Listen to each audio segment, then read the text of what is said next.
Med dlanmi, prsti in hrbtnim delom rok vsaj 30 sekund. Tako z milom in čisto vodo z rok speremo večino mikrobov in s tem skrbimo za svoje zdravje. Umivanje rok pa ni povsod samoumevno. V nekaterih azijskih in afriških državah zaradi slabe higiene, umazane vode ali bolezni, ki bi jih s čisto vodo in milom lahko preprečili, vsak dan umre 1400 otrok. Prav zaradi tega je UNICEF jutrišnji dan razglasil za svetovni dan umivanja rok. Podrobno pod lupo poglejmo, zakaj je neumivanje rok svetovni problem. V tej vasi sredi Indije nimajo dostopa do čiste vode, prav tako nimajo dovolj denarja, da bi lahko kupili milo. Zaradi pomanjkanja čistoče in onesnažene vode v okolici njihovih bivališč kar mrgoli mikrobov. Ti niso vidni s prostim očesom, vidimo jih lahko le z mikroskopom.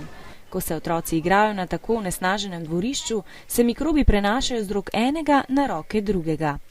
Prav zato veliko otrok na teh območjih zboli za različnimi boleznimi, predvsem za pljučnico in drisko, veliko jih celo umre. Kako bi lahko to preprečili?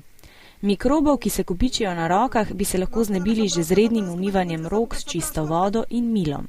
Umivanje rok je še posebej pomembno pred jedjo in po njej, če kihamo, kašljamo, po uporabi stranišča, če smo v stiku z bolnimi in če se dotikamo živali.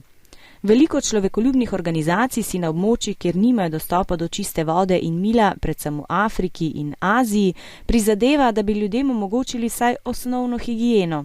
Tako bi bilo manj bolezni in manj ljudi bi zaradi tega umiralo.